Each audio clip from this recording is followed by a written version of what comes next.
Hello, I'm John Nicolson and you're watching my YouTube channel. As I record this, it's Wednesday afternoon. Something extraordinary is happening across in Washington, D.C., and that is a meeting of the Intelligence Committee in the American Congress. It's the equivalent of the ones that we have in the House of Commons here in the United Kingdom, House of Commons and House of Lords. And it's because there has been an extraordinary leak of intelligence information by the Trump administration. It's unlike anything I've seen over decades in American politics. And it's because a very small group of people around about the president, amongst them the Secretary of State, the Defense Secretary and the Vice President, have been discussing an attack that they were intending to execute and have now executed. But they discussed it and they added into their group chat, they added a journalist, a senior journalist, Jeffrey Goldberg at The Atlantic. It was a discussion about an attack against the Houthis. Now, the journalist went public and he said there had been this extraordinary breach of security in which he'd been added to these senior American officials. And Trump did what he always did, what he always does, and he instantly attacked the journalist. He said The Atlantic wasn't a good magazine and this journalist couldn't be trusted. That was the first line of defence. Then the second line of defence was to say that there was absolutely nothing in this chat that was secure.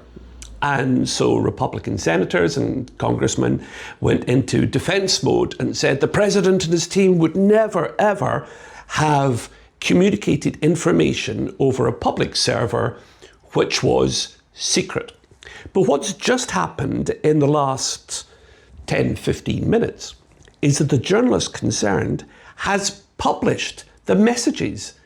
And so it's absolutely clear that the information that was exchanged between these folk was intelligence information about an upcoming attack. Now, I don't need to tell you why this matters. It matters because, and regardless of whether you think it was appropriate or right or morally defensible to carry out the attack, American service personnel could be put at risk because advance notice of the attack was being given to people with no security clearance. This is a breach of the Espionage Act. And it matters in particular because Trump and others attacked Hillary Clinton when she was the Secretary of State for using non-official channels for some of her communications. And in fact, it may well have been perhaps the most significant cause of her defeat to Trump first time round. So today in the Intelligence Committee, when you see Republicans cross-examining the witnesses, they'll either have to maintain consistent with their previous position against Hillary Clinton and attack the witnesses for this egregious breach of security, or else they'll be exposed as hypocrites. It's a strange and bizarre moment, not just because of this breach of information, but because also of some of the things that have now been revealed the various members of this group said when they were having this chat. And it reveals a loathing of Americans' European allies. Let me quote, for example, Pete Hegseth, who is the Defense Secretary, very controversial choice. He's a Fox News talking head, no senior experience in the military at all, but a Trump acolyte who's appointed Defense Secretary controversially. And he described in this chat Americans' European allies, that's us, as pathetic. And he talked about his loathing of European freeloading. We already know what the Vice President feels about the European allies because previously he's described France and the United Kingdom as, quote, random countries which haven't fought a war in 30 or 40 years. That'll be something of a surprise to folk who fought in Afghanistan, people who've lost their sons and daughters in Afghanistan, and of course in Iraq. But I was interested in something that the new Canadian Prime Minister, Mark Carney, had to say. And as you know, Canada is being threatened, bullied, and attacked by Trump, who says he wants to make it the 51st American state.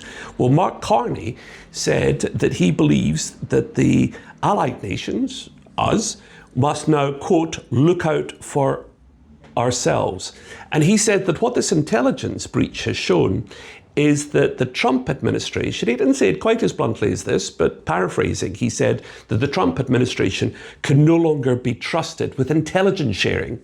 Now, we are a member of a group called the Five Eyes. That's Australia, New Zealand, Canada, the United Kingdom, and the United States of America. And we share intelligence. But if anything that we share with the Americans might now end up on a commercially available messaging exchange bit of kit, it means that we can't share sensitive information with the Americans, which I think is why Mark Carney says that we must now look after ourselves. So here you have it. You have an American administration which is threatening its allies like Denmark and Canada, which is expressing loathing of its allies, like all of us, and which can't be trusted with intelligence information because they're so incompetent that they'll share it on an open platform. I noticed that Mike Quigley, who is a member of the Intelligence Committee, who are going to be doing the cross-examinations this afternoon, said the following. He said, what ally will trust us now that we are shown, the administration, the Trump administration has been shown to be mishandling intelligence information in this way? Developments this afternoon will be absolutely fascinating. It is the first big crisis of the new Trump administration. It exposes just how incompetent Trump is, how incapable he is of choosing a top team of independent experts, people who aren't just sycophants, as with all the others. And I just hope, and I have sat on select committees in the House of Commons, and some of the members of these committees are focused and sharp, and others are woolly and long-winded, and American politicians tend to be especially woolly and long-winded. It's important to keep the questions short, sharp, and informed, and really drill down into the answers, because one of the things about these witnesses is that they can leave a television studio, but they can't leave a Senate or Congressional or House of Commons hearing. They're there, they're trapped, and they have to answer questions. So I hope congressmen get the answers this afternoon that they need. I hope Trump is forced to answer some crucial questions about his incompetent team.